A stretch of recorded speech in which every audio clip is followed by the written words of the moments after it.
Welcome to Ipsos Politics Talk. My name is Keiran Pedley, and on this week's episode, we're going to be looking back at the year that was 2022, the craziest year in Westminster and beyond since the last one, I think. Plenty has happened, and to go over some of that, I'm joined by my colleague in Ipsos Manchester, Holly Day. Holly, welcome. Hi, Keiran. We're very pleased to be joined by Deputy Political Editor of the Evening Standard, our sort of esteemed partners on the monthly Ipsos Political Monitor, David Bond. David, welcome. Thanks, Keiran. Nice to be here. I'll spare everyone the Christmas jumpers that I've been trialling in the last sort of couple of weeks, but for those that follow me, we'll maybe see if we can get a picture up of that later, of my Liz Truss Christmas jumper. But I'll leave that to the imagination of the people for the time being. God, where do we start looking back at this year? I mean, David, I'll come to you. We started the year with the pandemic was the number one issue on voters' minds. Boris Johnson was Prime Minister, behind in the polls, granted. And there was still a sense of, well, you know, maybe Boris goes on to win re-election whenever that election might be. How times have changed. I mean, what have you made of it all? Well, it's obviously been, I mean, these words have been so overused. I mean, they've become almost meaningless to try and describe and capture the extraordinary events at Westminster over the past 12 months. As you say, you started the year, and if you go back to the numbers, you know, here is a Prime Minister, Boris Johnson, who had still, you know, had an 80-seat majority, should have been in his pomp. You know, he shouldn't have been facing the difficulties and problems that he came to face later in the year, but just head spinning in terms of the things that have happened, a number of big moments that, you know, I've been reporting out of Westminster for sort of 15 months now with the Standard, and people are saying to me, well, you've seen more happen in that time than people have in 15 years. And I know it's been a tumultuous period anyway before then, what with Brexit and everything else going on, but I think it has been, it goes without saying, truly extraordinary. Yeah, we'll get on to obviously Liz Truss and where the Tories stand now, but a couple of moments on Boris Johnson, I guess. I mean, I was looking at some of the numbers earlier, and particularly in a year like this, it's always good to go back and sort of remind yourself of where we are, where we were. Johnson left office 69% dissatisfied with the job he was doing as Prime Minister. And whilst he did have his positives with the public, 8 in 10 thought he did a good job with the vaccine rollout. Majorities thought he did a good job on COVID and on Ukraine. And again, before people get angry with us, this is what the public say. You know, this isn't about us giving our opinion. This is what the public opinion was. But 3/4 thought his government did a bad job on the cost of living. 7 in 10 thought he did a bad job on immigration and improving the NHS. And 52% said when he left office, the Conservatives don't deserve to be re-elected. And I know we'll come on to what's gone on since then. But where did it all go wrong for Boris Johnson, David? Because despite where the Conservatives are now, and some people would say, oh, they'd have been better off if they kept him. Some people think not. But they weren't in a good spot when he left. We have to remember that, don't we? No, that's right. And obviously with all the problems that have unfolded since, they were all coming down the track, the cost of living crisis worsening, you know, the economy heading into recession and so on and so forth. But I mean, just to go back over exactly what happened. So he was forced out in July. You remember now, I mean, it all seems so much has changed since then. It's just worth reminding ourselves just exactly what it was. More than 50 ministers quitting. He'd lost confidence of the Tory party. This had all obviously been building for months and months. So if you go back to this time last year, it was when the Partygate story really was in full swing. And that kind of had set the course for him. But then there were all these other pressure points as well around his flat, around general conduct, the Owen Paterson sleaze storm. And then the sort of cherry on the sleazy cake was this whole business around Chris Pincher, the Deputy Chief Whip, who was accused of groping. And, you know, at first Boris Johnson tried to sort of ride it out. And then eventually it was, again, you know, his story or his sort of knowledge and the way he handled it rather than the actual incident itself that I think just made so many Conservative MPs who were already sort of pretty frustrated with him, because it was a sense that sort of number 10 wasn't functioning properly, that he wasn't listening to backbenchers, that this just became, you know, too much for him to carry on. And so you had this complete collapse in confidence in him. even though, as you say, 80-seat majority, but he just sort of lost support on both the right and the centre of his party. And as he said at the time, them's the breaks. Holly, I'll bring you in here. I mean, obviously there's a number of different explanations for where it went wrong for Boris Johnson. I mean, I've got to stop calling him Boris. It's one of those verbal tics we have, isn't it? Like, we all do it. It's just, I don't know what it is. And I've seen the same with Rishi now. You see that a lot in the press too. Anyway, naughty Keiran. But where do you stand on what do you think did for Boris Johnson? Was it Partygate? Was it other issues? I mean, I guess maybe it's a confluence of everything, but it felt like Partygate just sort of rumbled on and on and on. But then Boris Johnson is one of those great survivors. It was you always personally sort of struggle to believe he goes until he does. But what do you think?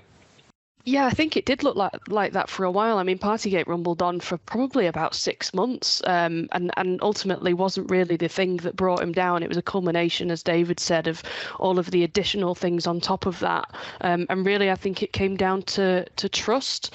I think we were polling 6 in 10 towards the end didn't have trust in him, and quite crucially among 2019 Conservative voters, the numbers started to really get bad for the Conservatives there, and I think that was the moment that led to the resignations and the number of resignations that came in so quickly. And I think he just realised at that point he probably couldn't carry on without the support of the party behind him. But up until those resignations, I think despite all of the accusations that were thrown at him, the different things that were rumbling on in the background, he probably could still have carried on if that kind of waterfall of resignations hadn't come at the time that it did. Yeah, if I could just jump back in there quickly. Of course, the thing that is still coming down the track is the Privileges Committee investigation into Boris Johnson. And, obviously a lot of Conservative MPs, a lot of his fellow ministers knew that was coming as well. And this whole question of trust, as Holly rightly says, is key to this. And this would have got to the heart of that, because did he mislead the House over what he knew about parties? That really was fundamental, and that was really, I guess, that was his downfall.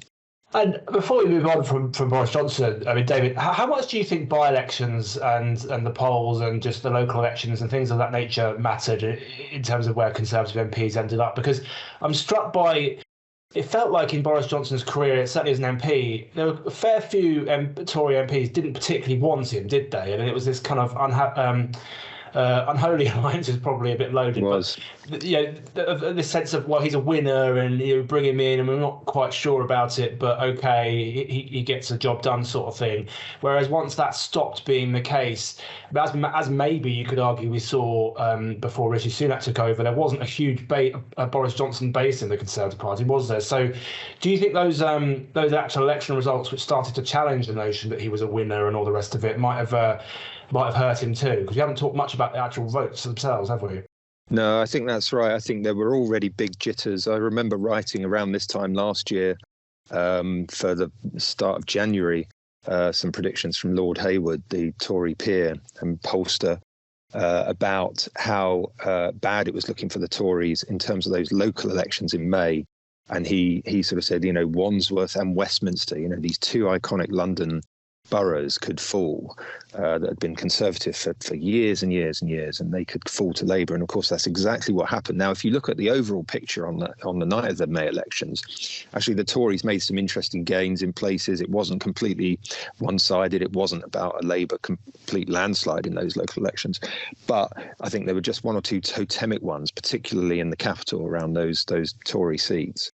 Or Tory councils, that really, I think, sort of again justified those who already didn't like Boris Johnson to question whether he was this invincible election winner. And then the by-elections you mentioned, I'm trying to remember them now. What was it? Chesham and Amersham, which the Lib Dems won. Then you've got the one in Devon as well. Tiverton, right? Tiverton, exactly, yeah. Which went to the Conservatives. Went against the Conservatives to the Lib Dems. So I think again those would have made Tory backbenchers who were already unhappy with Johnson even more jittery. Let's talk about Liz Truss for 5 minutes or so, which is about as long as she was Prime Minister. But I mean, I was looking back at the numbers because I was at Labour conference this year, sort of presenting some of our sort of Ipsos polling, and going back to that presentation. So this was before the mini budget. I'm struck by actually what a reasonably positive position she entered office in. So to put numbers to that, in September, the Conservatives were 10 points behind Labour. The Tories were on 30 and Labour on 40. It's obviously a deficit, but certainly nothing you think would be insurmountable mid-Parliament with 2 or so years to go. And on Liz Truss herself, her first leader satisfaction rating was 44% don't know. And I remember very distinctly having a chart up saying the jury's out on Liz Truss, because it might be hard for politicos to realise, but even though she was a long-standing Conservative cabinet minister and the foreign secretary, she was still something of an unknown entity with the public generally. And also on the issues, the Conservatives led Labour by 42 points to 27 on who was most trusted to grow the economy. And yet fast forward to October, 67% dissatisfied with Liz Truss. The Conservative Party's fitness to govern falls from 46 points at the last general election to 16 points now. And Labour have a 13-point lead on managing the economy. And on that question of re-election, which I mentioned with Boris Johnson, 52% saying the Tories didn't deserve to be re-elected under him, that had fallen to 60%. So we can all throw out the 20-point poll leads, and I think for some, we might have even got as high as 30 with some of our competitors. But I mean, it's worth looking at some of those underlying figures, I think, with some of this. Holly, what did you make of Liz Truss's time in office? I mean, that mini budget seems to have just completely blown the Conservatives out of the water a little bit, doesn't it? Yeah, similar thing to what you just said, to be honest, Keiran. I remember going to Labour Party conference with you, and that exact slide that you're talking about presenting, where we had a really long discussion at an event that we held about the jury still being out and how so many people, she's kind of an unknown entity, and people may be willing to give her a chance depending on what happened next. And I mean, we all know what happened next, and it all happened quite quickly. We were releasing data on a daily basis at that point then that was showing kind of record lows and highs in every which way as to how badly she had handled that situation, how badly the mini budget went down. Kwasi Kwarteng had kind of record low numbers as Chancellor of the Exchequer, and kind of the one data point we have on Liz Truss about whether or not she was doing a good job was rivaling John Major in the middle of the ERM crisis in the 1990s. So to go from a point where people were willing to give you a chance, or you were kind of a relative unknown, and obviously she won support amongst the membership in order to win that election, to then go on to last just 44 days and kind of be it's not the shortest serving prime minister in history. There are a couple from kind of the 1700s where terrible things happen, but in modern history it's a pretty short tenure, and for your tenure as prime minister to be shorter than the actual the leadership contest that you run, I think speaks volumes in quite how damaging that mini budget was for her and her premiership.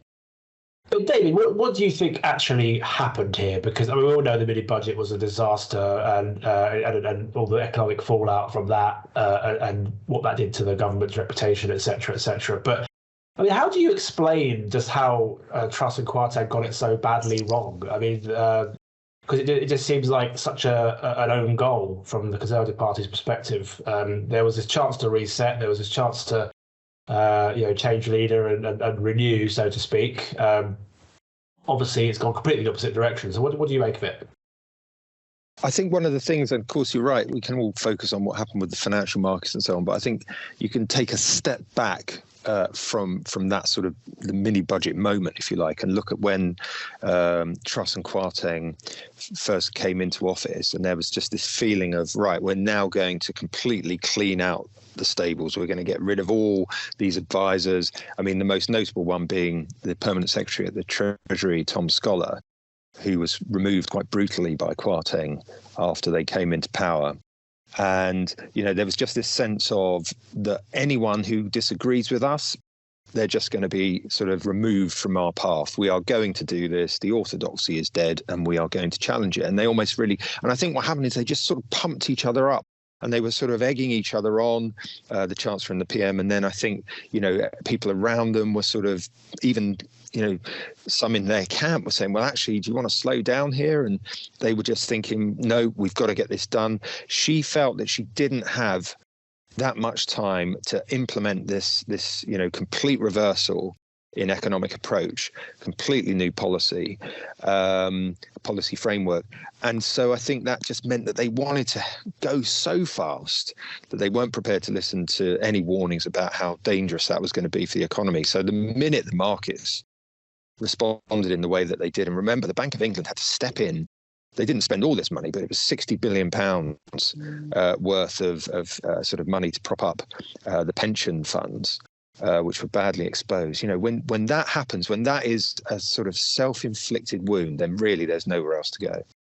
And it's funny, when you look at, I always talk about the political parties as brands, and, slightly simplistic, but there is an element of truth in it in terms of a characterization, is that Labour are seen as, they're good on public services, they're well-meaning, they want to help the poor and ordinary people and that sort of thing, but can you trust them with the economy? Are they going to make tough decisions? Have they got the right leader that can be a prime minister? Whereas the Conservatives, almost the flip side, well, they're not going to be in touch. We think they're probably a bit elitist and that sort of thing, but they can do the tough, business of government and manage the economy. And honestly, the biggest problem the Conservatives have right now is it's that second bit that's been completely destroyed at the moment, and obviously it's on Rishi Sunak to try and recover that. Let's hold that thought though on Rishi Sunak. We'll finish with that. I'll move the running order about a little bit, Holly, if that's okay. Let's talk a bit about Labour before we sort of finish on Sunak and the issues that are going forward.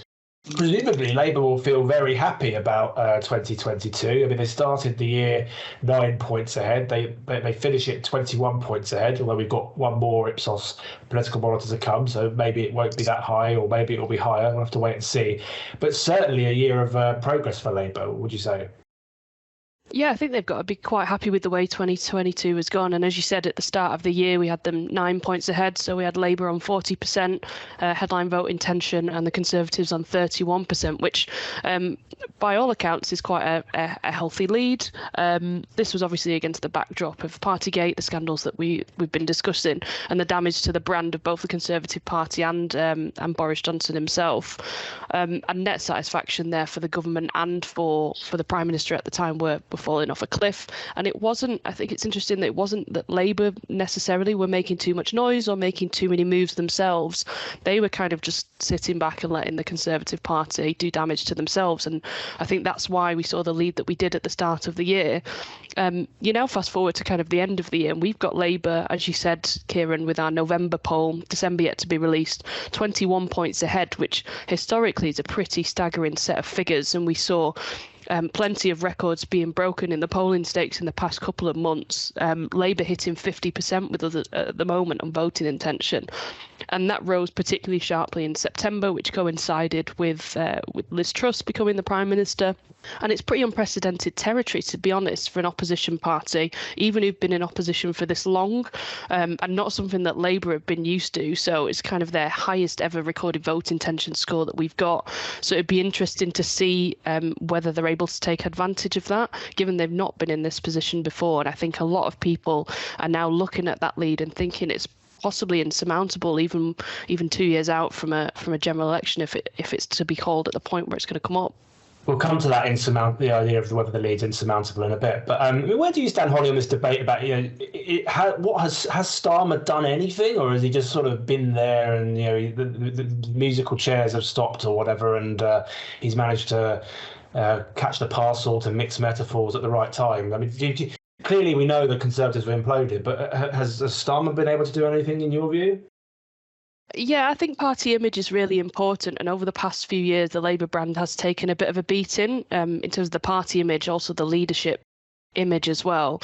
And Starmer's numbers haven't been outstanding over the past few years. I mean, we've had him floating around on kind of net zero, just negative figures throughout the year. I think the thing that they've managed to do this year is to be able to address what public priorities are, to be seen as competent on the sorts of things that are mattering for people at the moment. So We have Labour leading on every single measure we've polled in terms of public priorities, apart from growing the economy and the right decisions on foreign policy. And this includes double-digit leads on things like improving public services, reducing the cost of living, reducing waiting times in the NHS, offering a fresh start. So this is across different priorities. It's not just focused on one specific thing now. And I think them being able to take ownership of the economic agenda and prove or attempt to prove that they've got some sort of economic competence and steal that issue away from the Conservative parties who historically have used that as their kind of mantle. I think going forwards, given the current political context and economic context, if Labour can continue to be proved to be strong on the economic side, they've got a chance. And we polled Rachel Reeves, in fact, even as a head on who would be the best chancellor against Jeremy Hunt, and this is unprecedented as well. So we've not polled a Labour chancellor or a potential Labour chancellor being ahead of a Tory chancellor for over a decade or so. So I think that was a really important data point that we saw this year as well. Yeah, I remember a couple of years ago, was it? I think it was Rishi Sunak was miles ahead of Annalise Dodds. And of course, this was during the pandemic when people say, well, that's when he was giving money away, etc. I understand all of that. But I remember at the time saying this is bad for Labour, and people would say, well, no one knows who the shadow chancellor is anyway, Keiran, and you can't expect them to be ahead, etc. And maybe that was true at the time for those reasons, but it is a big change from where we are today. David, I'll come to you on Labour. A number that I'm a bit obsessed with is this idea of whether the Labour Party are ready for government. That's something that we track on our Ipsos Evening Standard political monitor. And in October, we had 47% saying that the Labour Party were ready for government. And that's the highest it's been since they've been in opposition, and by quite some way. It's the first time they've been in the 40s since 2010. And in fact, those numbers are essentially the same as David Cameron registered before either winning the 2010 election or certainly assuming office, whatever your semantic interpretation of that is. So clearly the public are starting to take Labour more seriously. It feels like, I mean, people say this shouldn't matter, but it feels like the lobby are taking Labour more seriously as well. Just the write-ups you get of Labour these days are of a party heading for government. Is that the vibe you get? Is it that Westminster is just starting to think, yeah, this is just where we're going now? I mean, very much so. I mean, you have to. I mean, you know, if you're on the right of the political argument in terms of the press, you know, your likes of the Telegraph, the Mail, etc. Right, maybe not the Mail. The Mail are not going to get on board, but they are having to at least, as you say, treat them a bit more seriously and pay attention to what they're saying, because they know that this now is the most likely next government. So definitely there's been a shift. I think the moment where you could mark it was at the conference in September. It was really palpable just how much more confident everyone felt. You could see the suits were back. Everyone kept saying, oh, you know, business is here in a big way. And we saw it just last week with Labour doing a big sort of conference and meeting with business leaders. And look at the donations that are now going into the Labour Party compared to the Conservatives. So there is a feeling that the tectonic plates have shifted already. And, you know, it might be a couple of years from the election, and who knows what can happen in a couple of years. But it feels like that is now the direction of travel. So, of course, all of the lobby are having to treat them seriously. To go back to something Holly said about image, I think you can look at the Starmer project in sort of 3 stages. So the first stage was about putting as much distance between his Labour Party and the Labour Party of Jeremy Corbyn. And you saw that sort of most played out through the whole dealing with the anti-Semitism issue. So I think that was his first job, just to basically say, look, I'm here and I'm not Jeremy Corbyn. The second part has been very much in then positioning Labour to the centre.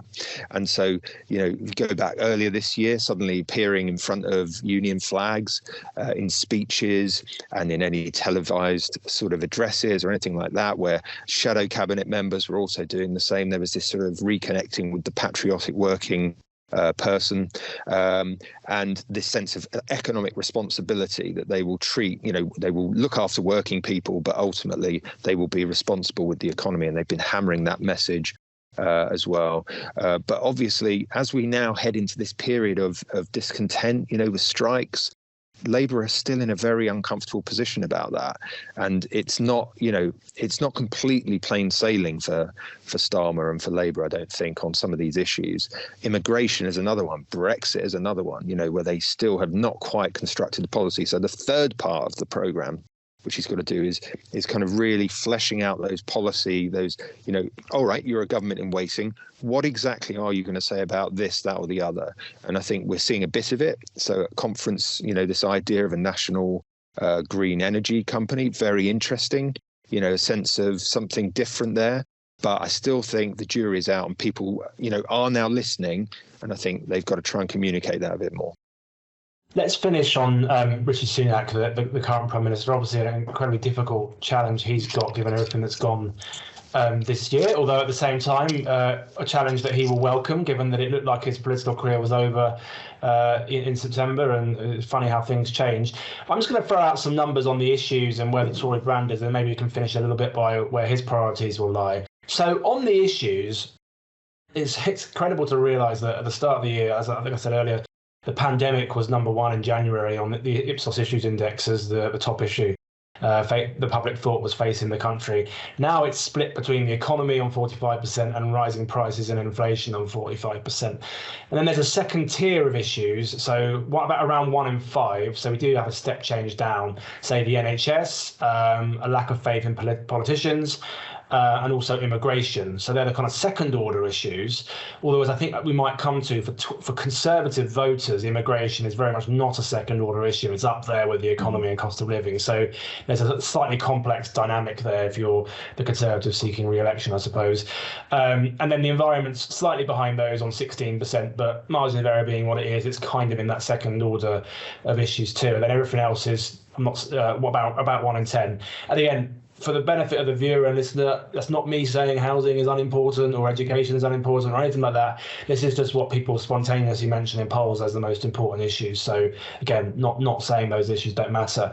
And on the cost of living, I mean, it's rare that you sort of think you've seen it all to some extent, if that isn't too pious in polling. But some of the numbers we were producing with Sky earlier in the summer on the cost of living really were striking to me. We had 1 in 3 saying that they'd found it difficult to pay their bills in the previous 3 months, which, okay, you might think that's not a huge number, but it's a massive number when you think of the population as a whole. And whilst a lot of people are cutting back on going out, socialising, maybe shopping around for cheaper brands and that sort of thing, you've got significant numbers of people that are skipping meals, getting into debt, really fearful for the future. I think anyone that's sort of seen Vox Pops on the broadcast or radio media will have seen that. So clearly a year where the economy and cost of living have become really important issues, amongst other things, as I've mentioned, but also a year where the Conservative Party brand, frankly, has tanked. So 6 in 10 say they don't have confidence in the Tories on improving the economy. 3/4 say they don't have confidence in the Tories on the cost of living or improving public services. So whilst I've got a piece, if I can plug it, in The Independent today, saying that whilst Rishi Sunak's personal poll ratings are not great, but they're not terrible, the Conservative Party brand seems in an awful lot of trouble. So maybe I'll come to you, David, first, and then go to Holly. I mean, where does Rishi Sunak start? I mean, a lot of people, when you throw out some of those numbers, it is easy to sort of fall into the trap of thinking, well, he's just got a couple of years, he gets to be Prime Minister, and then it's sort of see you later. But he's obviously going to give it a go, isn't he? So what do you think what are his priorities here?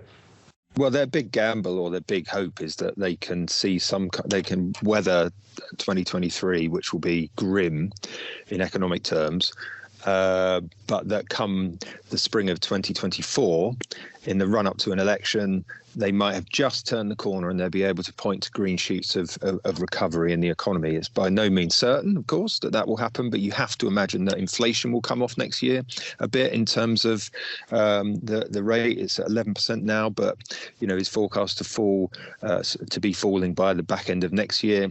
That interest rates may have peaked. We're going to get a very, very bumpy ride in the new year. We don't know where the Bank of England base rate is going to stabilise. It, probably 4%, something like that. A lot of mortgage holders will be in a lot of pain. And so there's still a lot of risk. But again, if it peaks out in 2023 and is on the downward curve by 2024, then, that is what they hope, that they can at least limit the damage to the Conservative brand for the future. And who knows, maybe give Keir Starmer a closer run for his money than we currently think.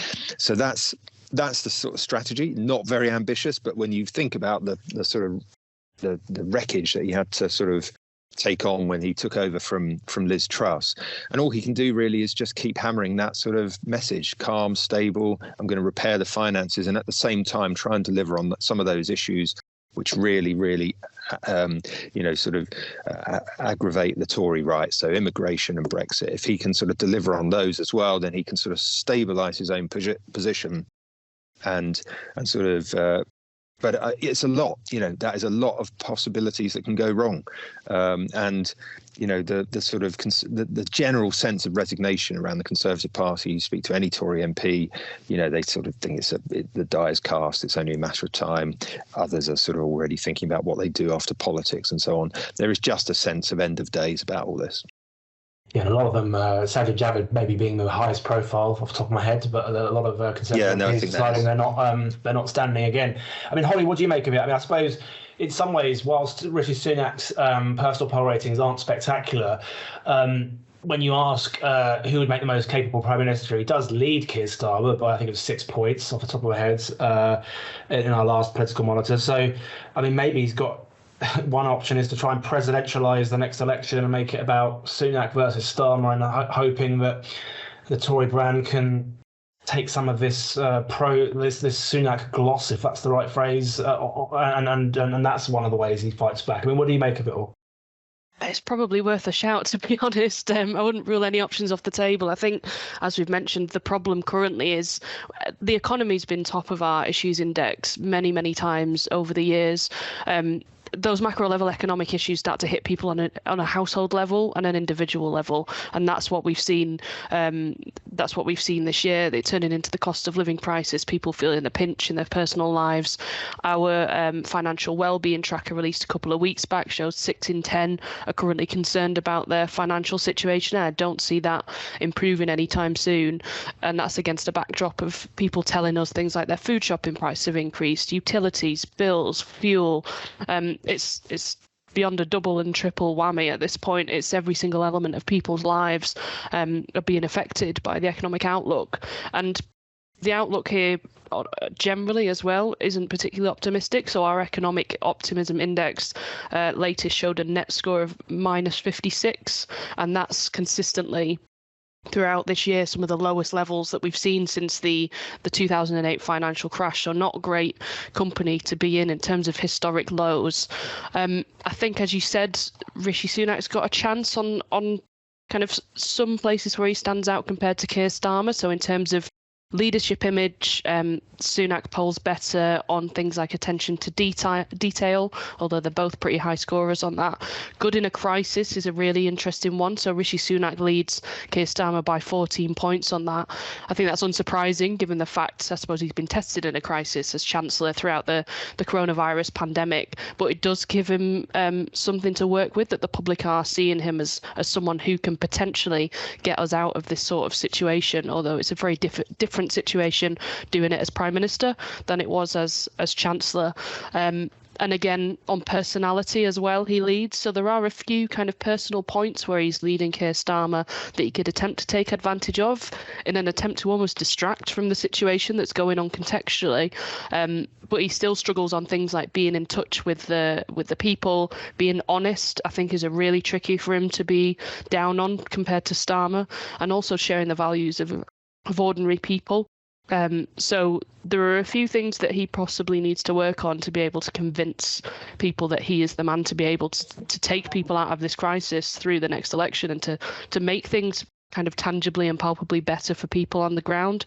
And I think that's where we see the economic blame of not just the past kind of few months, but our polling is telling us that people are now bringing up things from the past 12 years of Tory government and beginning to set the blame by the door of Rishi Sunak for that. Well, yes, certainly a daunting intro for the Prime Minister. But if there's one thing we know in politics over the last sort of 5-10 years, it's expect the unexpected. So Lord knows what will happen with Ukraine and the cost of living and other unexpected issues that we don't know about yet, the unknown unknowns. So we will be here to measure it. To finish with something a bit lighter, Holly, we have our annual Ipsos Santa's Naughty and Nice list. Do you want to tell the viewers and listeners a bit about that and some of the findings?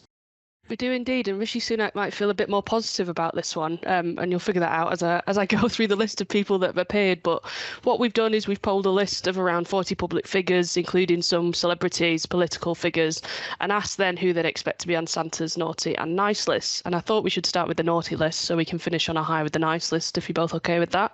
Yeah. So the top of our naughty list sees Vladimir Putin coming out on top with 60% of the vote. I don't think too many surprises there. He's followed by last year's number one, Donald Trump, in second place. And then we've got Boris Johnson and Matt Hancock in joint third place. Liz Truss in fourth, and Kanye West bringing up the rear in fifth place. So that's a bit of a weird combination of people. But what are we making of this year's top five? Do you want to go first, David? Well, I'm just trying to work out priorities here. I mean, obviously Putin, but how is it that Liz Truss, after everything that happened, can be below Boris Johnson and Matt Hancock? That's quite an interesting finding. What was Liz Truss's percentage, out of interest? Liz Truss's percentage was 41%. It's still quite high, I suppose. Quite high, yeah. But... The first thing I want to make clear is I struggled with this list. Calling Vladimir Putin naughty for invading Ukraine does sound somewhat flippant, but I want to stress that he was on the list the last 2 years, so to take him off the list completely looked a little bit loaded as well. So it was a little bit of a catch-22 as to what you do with it. But I think it does reflect just how unpopular he is in Britain. Kanye West being in the news recently, of course. So I suppose that, but lots of Tories on there, David, aren't there? There are, and I think that again goes back to what we've been talking about in terms of the collapse in confidence and the collapse in popularity of the Conservative Party. As you say, but Matt Hancock, obviously, I mean, he hasn't really been that prominent this year in terms of his politics, has he? I mean, he's obviously been prominent with his trip to the jungle. So I don't know whether the question was asked just around the time that Matt Hancock perhaps went into the jungle. Was incredibly unpopular with his own Tory colleagues, that's for sure. But no, it's interesting that he features quite so highly. Yeah, it was a week or so ago, so it would have been in people's minds. I haven't got the figures in front of me, but one of the things that I did find quite funny was that when we asked favourability towards Matt Hancock after his jungle exploits, it hadn't moved at all since he resigned. Since just after he resigned, it was a good majority. It was a low 50s majority saying they were unfavourable towards him. Hadn't moved at all. So I did laugh. I don't want to name check anybody in a negative way because I'm not like that. But there was somebody that wrote an article that said, "Oh, Matt Hancock in I'm a Celebrity shows how the Tories win the next general election." And I thought that's a little bit of a stretch, given that yes, he did quite well in the public vote, but we're not talking about that many people that ring up and actually text and vote on these things. Like, my mum watches all of the reality TV stuff religiously. She won't mind me saying, hopefully. Doubt she'll watch this anyway. But she always I always say to her, "Do you vote, Mum, in this? Do you text in or do you call?" So, "Oh God, no, I don't do that. I just watch it." So I'm not sure the fact that he finished third or whatever necessarily means anything for his wider public reputation. And of course, a lot of the people that were probably ringing up to make sure that he continued to face these challenges were the other 640 odd members of the Conservative Party, probably quite keen to see him keep eating various parts of animals and so on. But yeah. I've also got a late entry I'd like to throw into the naughty list, which obviously couldn't be polled because it only happened on Saturday. But the referee from the England-France match, I think, would probably feature somewhere in the top in the top five if we sent that out off the back of this weekend, just to break up the political dominance.